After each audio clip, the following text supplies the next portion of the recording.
ILL. I. Illinois, well, we tried to fix Illinois basketball. I think they were fixed when we were in Champaign. And then, sleepers leave Champaign and they're immediately unfixed. A lot of people were in the comments for, kind of digging up some receipts because we had the whole Sky Clark reaction episode. There were some things said about Daddy Brad, some things said about the whole program in general and Underwood's ability to coach. Receipts were pulled. That's all I want to say. I just, I'd be careful pulling receipts at this point in the season because all of a sudden, Trayce Jackson Davis, who was 5-26 in his career on the road against top 100 teams, comes in and single-handedly beats you by 20. You know how hard it is to have Trayce Jackson Davis single-handedly beat you? He's done that like once in his career against anyone. Yeah. They got backed up by TJD and Jordan Geronimo. Yeah, it was bad. Also, Cart, you and I were both on Illinois money line, by the way. You know what we should have done? Probably go to Shot Quality Bets. I'm going to do a live ad read, by the way, people. Illinois fans, hopefully you don't get too annoyed with these. But Shot Quality Bets, good people over there. When I'm doing my daily picks, there's a lot of little analytics sites I use. I won't name the others. I've named them before, but Shot Quality Bets is one of them. I've been checking their advanced game predictions every single morning. It was all over Indiana in this spot, Cart. And I said, I'm smarter than Shot Quality Bets. We know how that went. The good news, if you want to be smarter than me and listen to Shot Quality Bets, you can go to Shot Quality Bets, I believe, .com, promo code SLEEPERS, and you can get a really good deal, percentage off of your paid account to get their best bets every single day. So there you go. Cart, what'd you make of Illinois last night? Oh man, it was ugly, to be honest with you. I really don't know if there's any positives to be taken out of it. You might have some, but I just thought it was a lot of ISO ball, and a lot of just getting cooked by Trayce Jackson Davis down low. Like I just letting him get to his left hand and just letting him work you out in the post. I mean, it was bad. I thought body language was bad. Some of those old habits kind of came out. You know how I mentioned a couple episodes, like, yeah, it looks really good right now, but you don't necessarily know what the team's going to look like when they get down. I just think like when this team does get down and they were down like 15 to 16 points at the half, I just didn't see that fire, to be honest with you. And it just tried to be hero ISO ball, and it just didn't really work. Yeah, there was no fire. It's not even like a hot shooting night or anything for Indiana that led to this. They only attempted 9 threes. That was really similar to the Michigan State game. The difference was Michigan State had Madi Sissoko at center. Indiana had Trayce Jackson Davis, who stuffed Dane Danger in a locker to the tune of 35 points, 9 rebounds, 5 assists for TJD.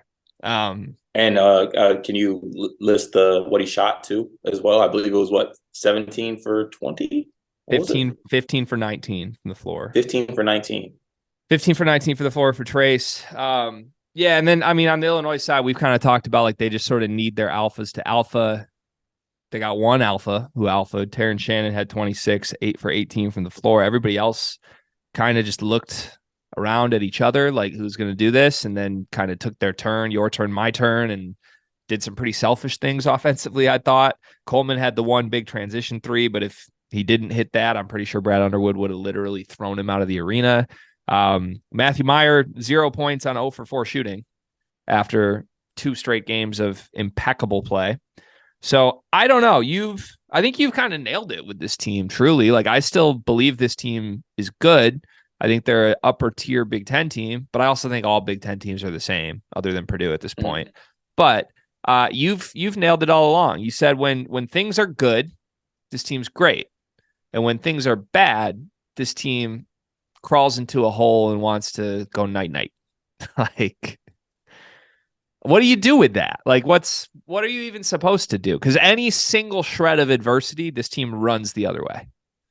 Yeah, and that's not going to get it done. Like that's just straight up, like a team that can't bounce back from adversity, and especially in March, is just not going to get it done. And granted, this was they were playing a desperate Indiana team. Like Indiana did need this win because their tournament hopes are hanging on by a thread. So they did need to come in here and get a win.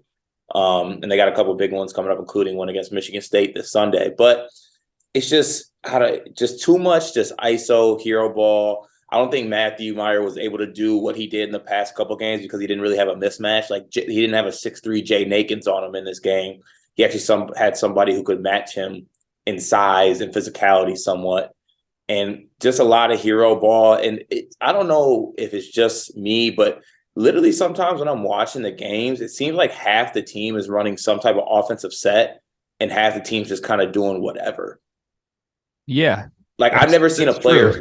like sometimes it's just like Shannon's up there doing a pick and roll, like Coleman's floating on the other side of the court and Dane's just kind of posting up. And then I don't know. It just the flow isn't really there. It was weird to watch. Yeah. I mean, even in the Michigan State game we were at where they pulled away, it was a lot of your turn, my turn shit. Yeah. Like it was Terrence Shannon was just like, I'm not going to pass the whole first half and I'll get 15 points on my own. And then Dane claimed against the big cone. Yeah. And then Matthew Meyer, okay, we're going to run the same play 12 times. Like it just, which can work. It can work, but it leaves you very susceptible to nights like this when your guys just don't show up. Like if you only got one player, what are you going to do? Have Terrence shoot every time tonight? They might have been best off doing that, but then you get the bad body language stuff. Then you get the jealousy stuff that seems to kind of be under the surface for this team, which stinks. One quick footnote, Zachary Perrin made his debut. 0 points, 0 rebounds, 0 assists, 0 anything, 1 foul in 2 minutes. But, it was 2 minutes. We'll see. It was cool to see him on the floor, though. Epps was pretty bad in this one. Also, still coming off the bench is Jaden Epps, which we have our eye on. 1 for 8 from the floor in this game, 0 assists. And he's your only point guard now. That's not great. Like, I'm biting my tongue. I just like a lot of people told us, like, yeah, we only need Epps. Yeah. On a night where Epps doesn't have it, it would have been kind of nice to have another point guard who knows if he would have had it or not. But it just puts a lot of pressure. It puts a lot of pressure on Shannon, especially. But Shannon and Coleman and Meyer and Dane to sort of do everything, and they were not up for the task in this one. What can I ask you something? What did you think about like the actual approach that Illinois took? Like, because to me, outside looking in, Trayce Jackson Davis is probably the only player on Indiana who can beat me. Obviously, I think Hood Schifino has the talent to do so. But in games that Indiana wins, Trayce Jackson Davis plays well. Yeah. And they let him do whatever he wanted. Like if he wanted to go left, he went left. If he wanted to face up, and granted, now there was a point that Trayce was just in a zone. Like he was doing like some face up, like left to right, like dunking on the left side. He was in his bag, but that's because they let him get going and they put one guy on him. And they did your pet peeve. They gave him his dominant hand over and over and over again. I don't understand. I don't. Like, yeah, just make him shoot it with it. Like, obviously, it's easier said than done. He's gonna get some buckets with his left hand, but damn, 37 of them things. Yeah, they were free. They were all you can eat. Yeah, I don't know. I would have gone the other route for sure, especially with who they had guarding him, which for most of the time, at least to my eye, was Coleman. That ain't gonna work. Like, and I don't know. It's not like you feel better putting Dane on him, but that's kind of the thing with Trayce is he's a matchup problem for a lot of teams. That's why he's one of the best players in this conference. But yeah, I think the thing that has hurt Indiana has been you lose Race Thompson and Xavier Johnson. Now you're playing guys like Geronimo and Galloway minutes they shouldn't be playing. And yeah, Brad did not seem interested at all in making those guys beat him. Although I will say those guys had great games. Geronimo. I was going to say Geronimo's actually stepped up the past 2 games. Yeah, he was 6 for 8 in this one. Even Galloway was 4 for 5. So like, I don't know. Given those results, it's kind of hard to be like, man, he should have made the other guys who were making shots make shots. But at a certain point, like when Trayce has 20 in the first half, I think you got to change things. And there was a moment where Illinois cut it to 10 at half.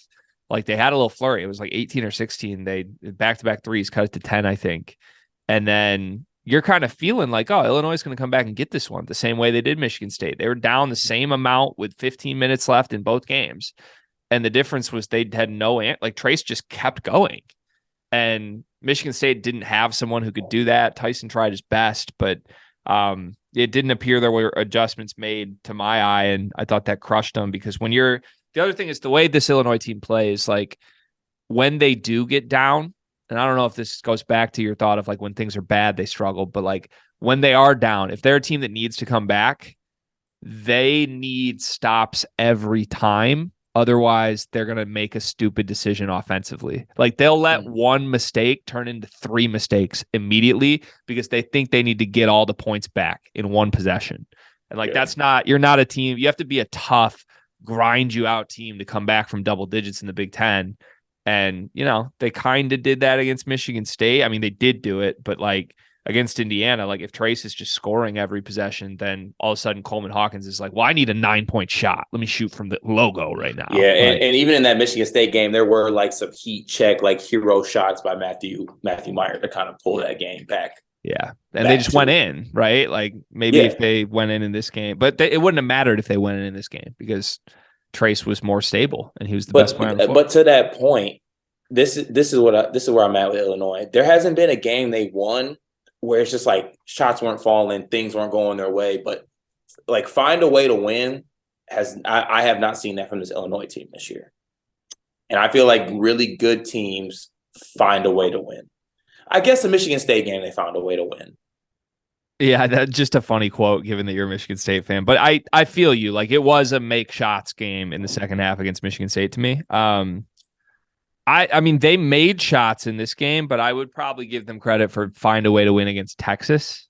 But again, true. They shot like 44% from 3 that game. I just looked it up. So like maybe you're right. Like maybe it's literally just this team has to score to win games, which sounds really elementary. But and the way they operate offensively, I don't know if that's going to work from game to game or be reliable.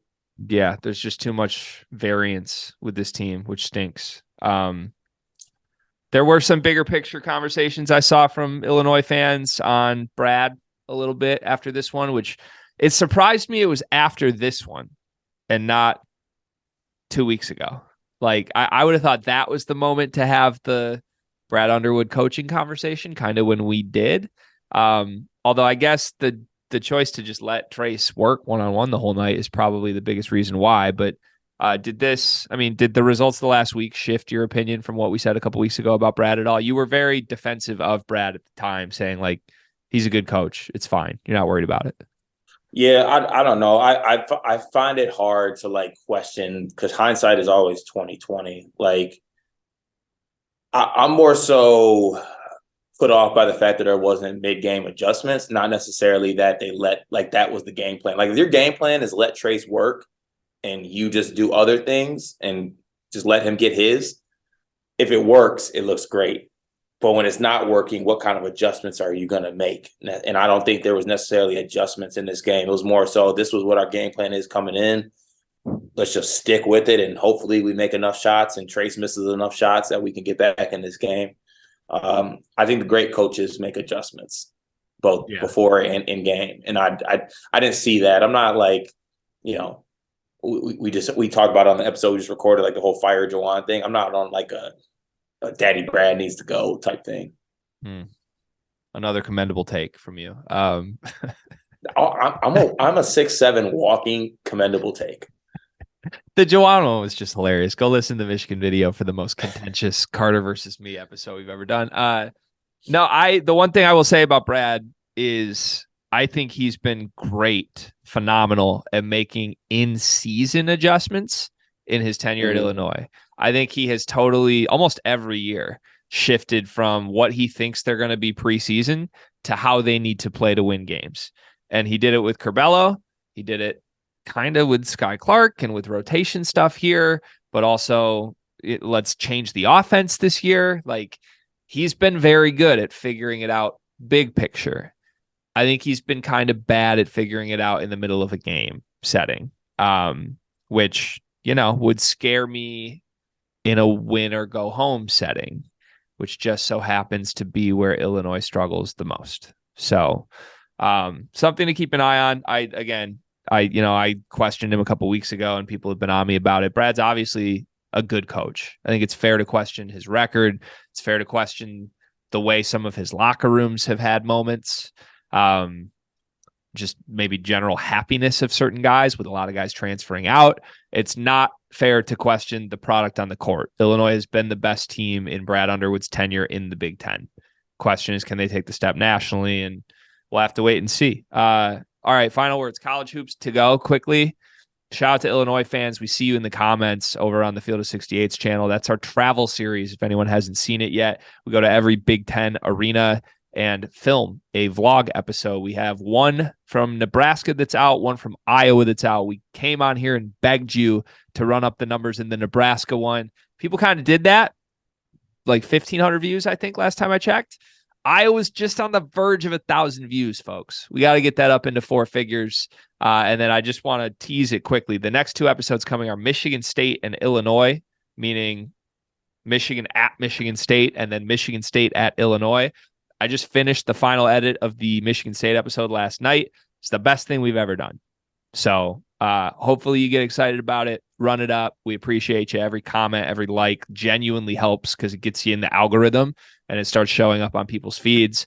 We need that very, very much. Any final words from you, Cart? Still love Champaign. Hope the alma mater statue is doing well.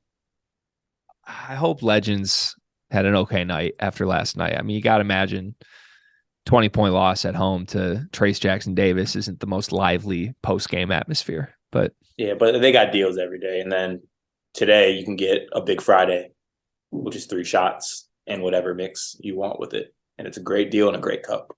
God, Legends. God, I miss it. All right. Thanks, Cart. We'll talk to you later.